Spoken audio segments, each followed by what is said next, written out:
Hello, welcome back to the channel. This week we're going to be making a bit of noise. I want to give this Buell a bit more of a induction roar. We're going to cut some holes in the airbox cover, not this bit but the actual airbox, to give it more of an induction roar. Oh my god, my seat nearly fell arse over tit.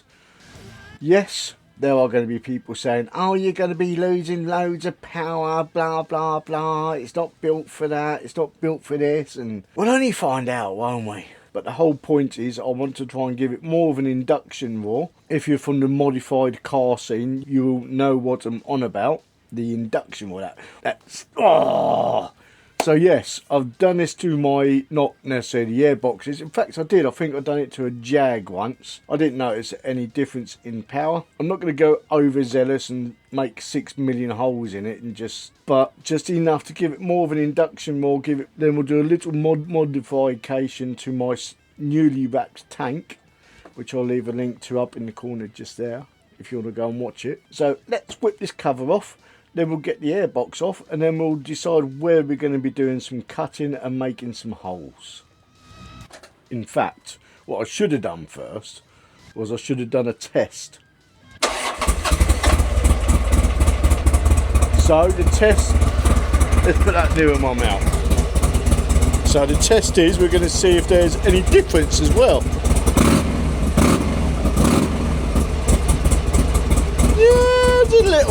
There's a little on the quieter side on the induction side, but let's do some, shall we? Let's do it and give it some more of a roar. So the plan is I'm going to try and cut any holes I want to cut within these reinforcement lines.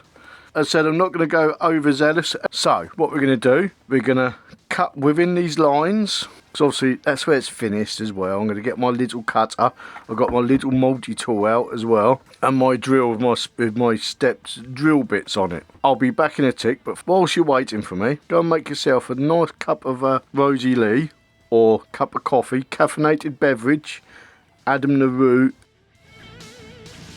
we miss you, ma'am. Good night, fella. Right, so don't know if you can see those lines on this camera. Just see one just there, running my finger up beside it.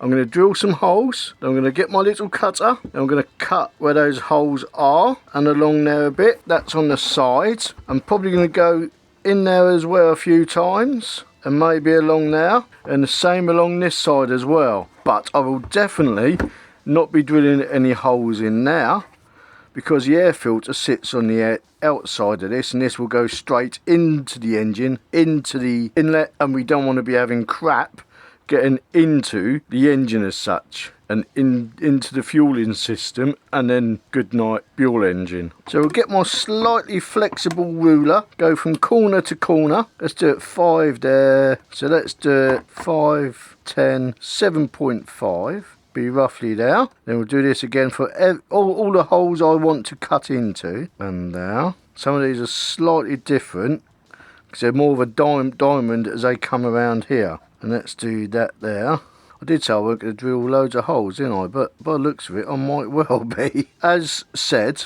this is more for an induction roar. It isn't for power. I have asked a few other Buell owners, will it add any more power? No, it won't. It might even lose a bit of power, but I'm fine with that because I use my bike for cruising around town. I said, right, ready, nice and slow. We'll do one hole slowly at a time. 1, 2. So I'll put a picture up now of what the ones I've seen online of the newer style air boxes, of what they look like. Another one. We'll do this side first, then one more here. So that's 8 holes here. Right, so now we're going to do the side. Make sure you wear eye protection as well.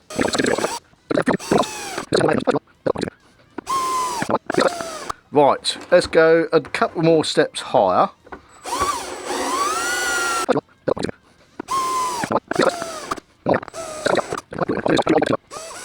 Many unbearable hours later. Oh, look at that. power. I know there's some people out there right now going, oh my God, what's it doing? That's those drilled.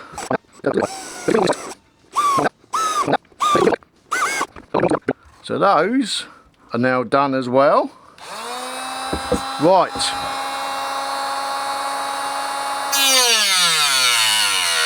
This is a cheap Temu cutter, by the way.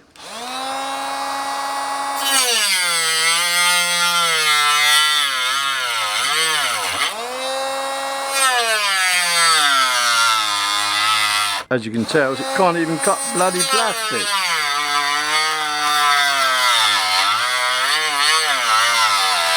First one out.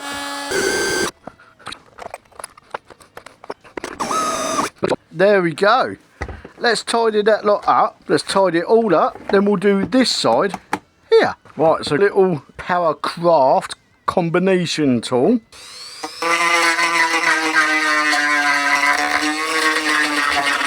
Let's tidy all this up. Many unbearable hours later. That's that. Done. Obviously it doesn't look brilliant because I'm not a professional. We're going to do the same on this side.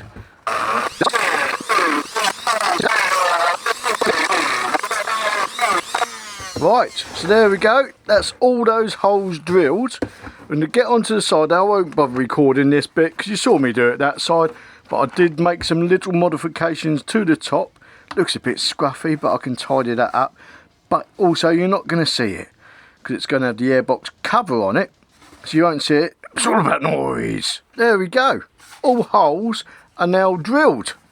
I did do 3-4 smaller holes in the front now to get some rush of cold air coming in as I'm riding along. One now, those ones don't look too tidy, so I've got to tidy those up just a little bit more. 2 there, 8 there. Oh, 1, 2, 3, 4, 5, 6, 7, 8. Yeah, 8 there. And so I won't plan on doing so many holes, but I kind of got a bit carried away. But now I'm going to tidy this lot up a bit further, tidy my workbench up again, and then we'll start on the little modification I want to do to the cover of this to get some cold air in there. Let's get cracking with that. Right, so there we go. Airbox is on, or hopefully a bit more.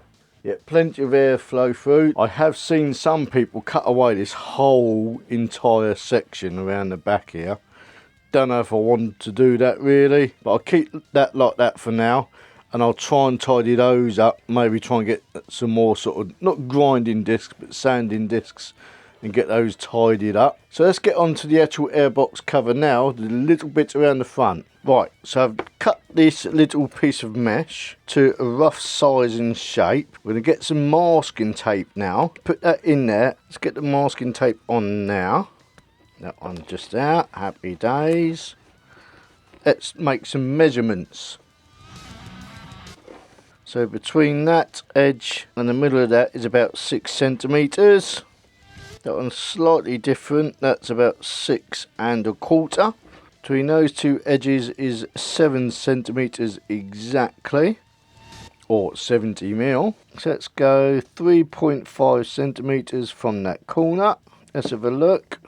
Let's pop that in place. In fact, I could probably even go to 3. Let's go to that. And let's do 3 on this side. Make sure they're probably about the right distance down. 2. Right, let's drill those ones. I'm not going to go all the way through either, just pinch up through the other side. That's enough, I can feel that. And same there, just feel that coming through. That's those holes drilled. 4, is that going to be about right? And 3.5, I'll go to 3.5 there, and 3.5 about there. In fact, I've just seen 2 mould marks just there. We'll try and go off those as well, just to try and, or even off the edge. 6.5, that's 6.5. Let's go off the edge just there. 2.5, 2.5. Let's attack it. I'll get the hole started this side again. I will go through just the smallest bit out. So now you can see the little dimples, bit of nibblage. That's one step. 2 steps, 3 steps, well 4 steps, foreskin. 1, 2, 3. Let's go from this side, trim that up a bit if I can. And on that side. There we go. So put that across there for a slightly straight line.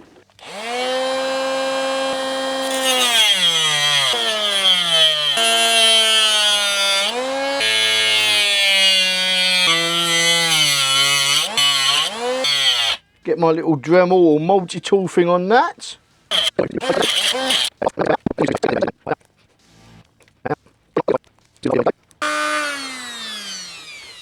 Quite happy with that. There we go.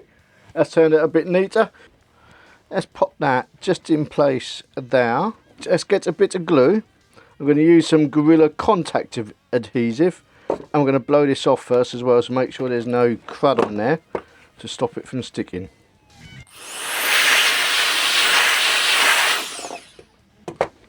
That done. Bit of Gorilla. If I can eventually get some proper mastic as such to go on here, I will do. Put a bit of dolloping of that around there. Nice big dolloping around there. And around there. I might even put a bit more on once it's in place. So it goes over the top as well. Right, where do I put the lid for this? Get rid of that. I'm going to get a couple of clamps and clamp that in place. Not tight, but I know we all like it a bit tight sometimes, don't we? Catch my drift. That one in. There we go. That's got it. Another dolloping of the old contact adhesive, and voila, that will do. I'll be back in a few hours, hopefully when that's set. Right, so it's been a few days. I've given it a little while. I've had things to do, and it looks like it's set really, really well. So I'm going to hold that up to the camera. I'm actually really chuffed with that little bit.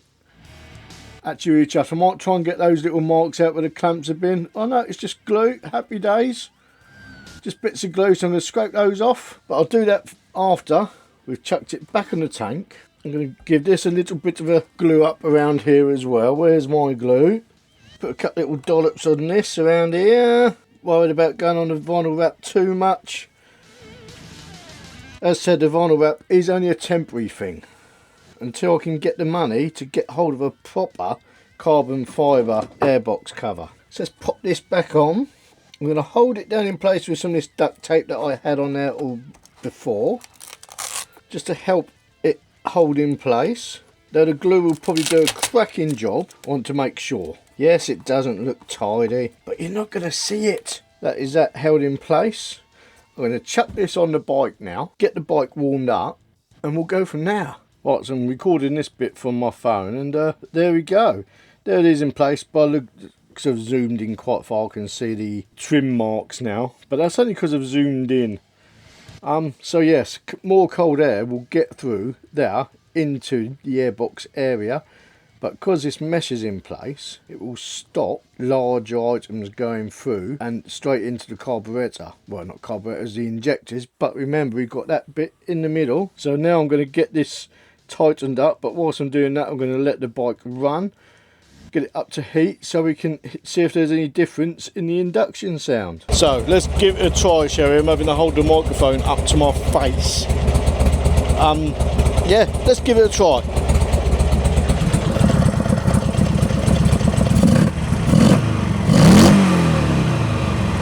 I can notice a little bit of a change. Let's get that pointing up to me again. There we go. I can notice a little bit of a change of what just buzzed on me. In fact, I'm going to turn this off. There we go. Peace and quiet. So I'll see if I do a before and after sort of right now.